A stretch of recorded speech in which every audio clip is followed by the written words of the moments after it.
Hello, I'm Jason Walls here with Interest NZ, and I'm in the 2018 budget lockup, where Grant Robinson has delivered what he promised, a rebuilding budget. We see that almost half of the new spending that will be coming in will be on rebuilding critical public services. Now, of that number, 50% of it goes into health, so that goes in things like DHBs, into helping fund GP visits for children under the age of 14 as well. So there's quite a lot of money being allocated to that sector. We also see an increase in funding for education costs as well. Of course, that was another big winner, and Grant Robinson and Jacinda Ardern have been saying for some weeks now to expect a rebuilding budget, so there is not a lot of surprises. And of course, earlier in the week we did hear the Prime Minister call this a predictable budget. Now, looking outside of some of the new spending, we're looking at some of the Treasury figures, and of course we see GDP coming in at roughly 3% over the next 5 years on average. Now, some economists within the budget lockup have called this a little bit optimistic, but we'll have to wait and see how that goes. Of course, unemployment, they are predicting to go down to 4.1%. The government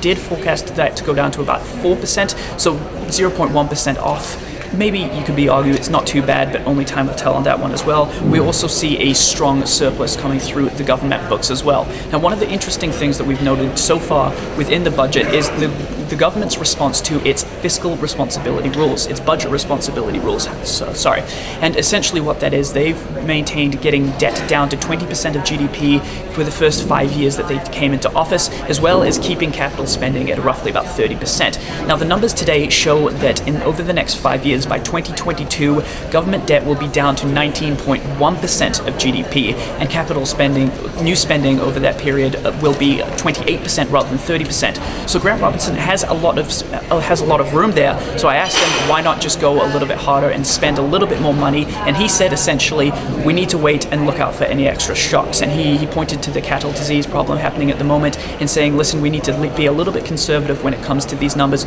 just in case something jumps out in the future. But those are the big numbers from the budget today. Make sure to stay on the website to see for more rolling coverage during the day.